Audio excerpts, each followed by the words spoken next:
After our final camper breakdown, we headed towards our final scenic destination where we planned to stay at a motel.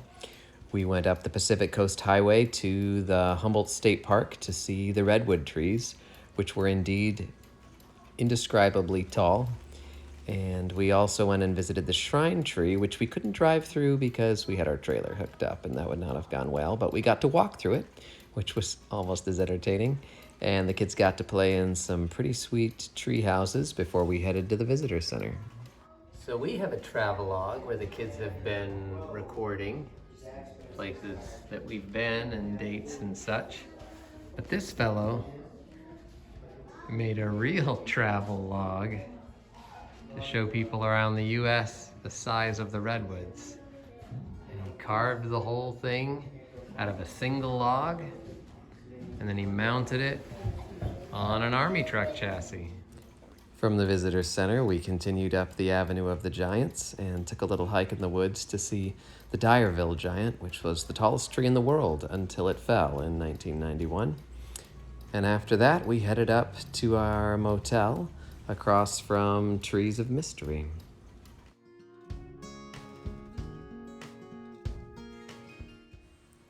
And our string of good weather finally ran out as our visit to Trees of Mystery was pretty drizzly. But the trees we came to see offered good cover as we worked along the trail and saw the various exhibits they have there. The highlight of which was a series of bridges in the trees, so you actually get to experience the redwoods while walking through the canopy. They have a fancy name for it. We, of course, just called it Ewok Village.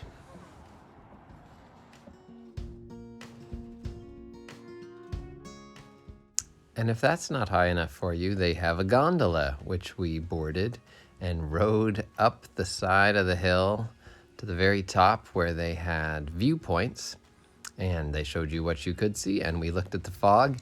And the kids mostly enjoyed looking back at the gondola. Gloria, for whom heights are not a favorite, elected to walk back down. Titus and Thomas went with her, so Jenny and Joey and I rode.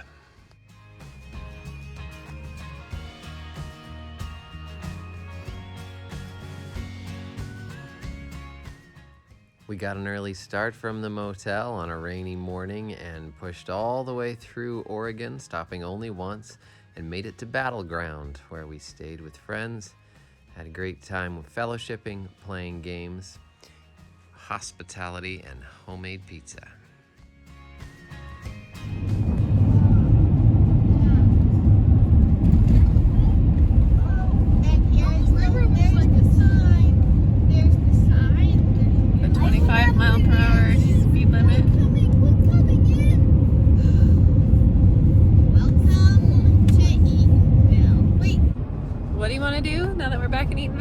Run around the house, open the door to my room, and use the bathroom. I want to just go inside and go out to the backyard.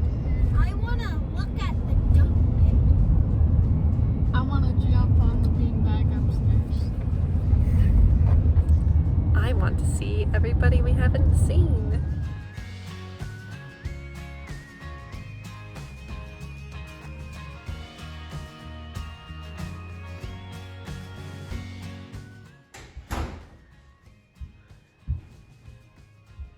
Welcome home.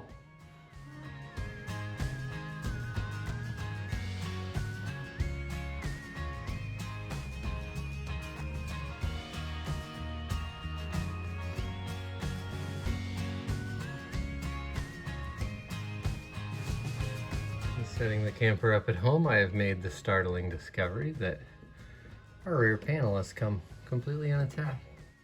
But I have a riveter now, so hopefully we can fix it, and I have access to tools, so I was able to get the sink put on a little more permanently.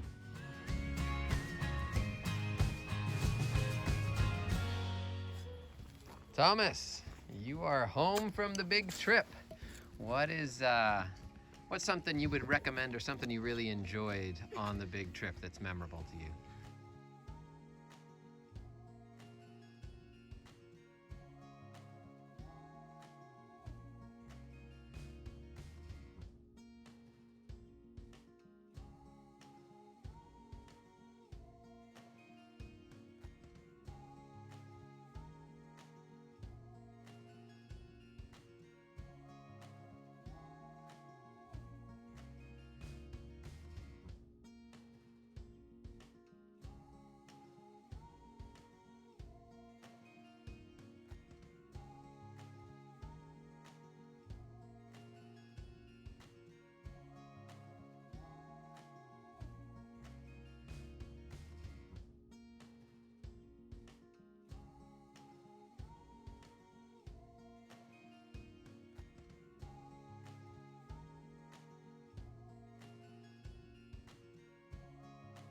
Titus, you are home from the big trip. What was a highlight or a recommendation you'd give? The Saratoga battlefield was really cool to visit.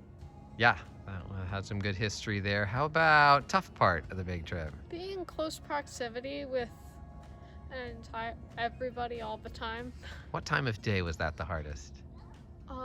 Bedtime when everyone is moving and doing something in the camper. And what are you looking forward to now that you're home? I made my ladle and I have my own room. Nice.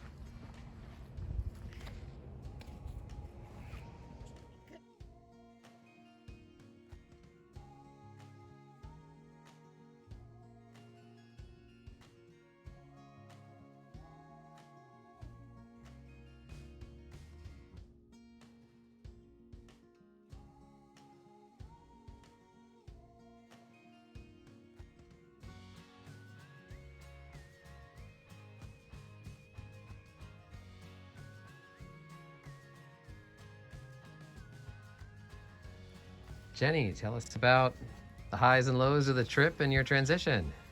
Well, a high of the trip was Prince Edward Island. Very beautiful, good beaches, nice swimming. Yeah, it was pretty fun. Mosquitoes, though. And one of the things that was a little disappointing was Sackett's Harbor. It's a really nice place, but if you make sure you get on the schedule, because if it's an off day, there's nothing to do except for walk this loop, which we did backwards. And being home?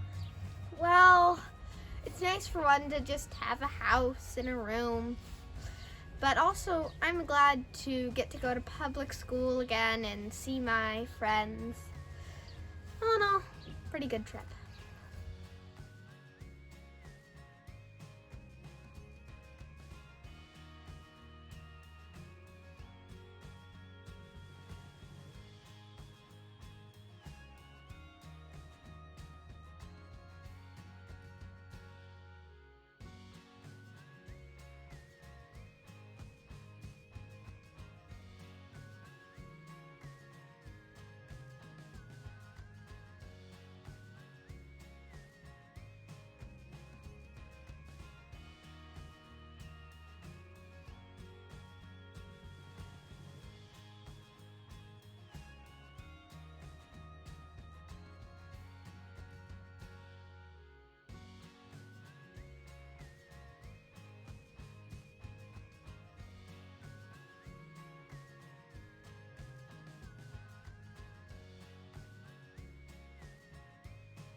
The trip is over. It'll feel, I think, a little bit more over when we get it all packed up and put away. Oh, a lot of cleaning going on.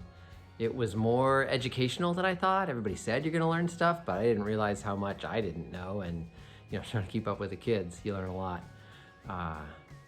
It was hard, but it was good to do something hard, I think, so you can appreciate, having a sink, having a washer dryer you can use whenever you want.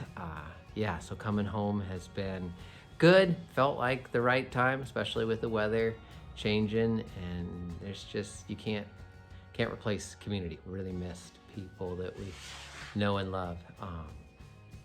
Yeah, I think it's one of those things that will change as we get further from it. As the memories start to filter, you learn a lot about yourself, I guess, and it's all true. It's not necessarily what you wanted to hear, but I think we're better because of it.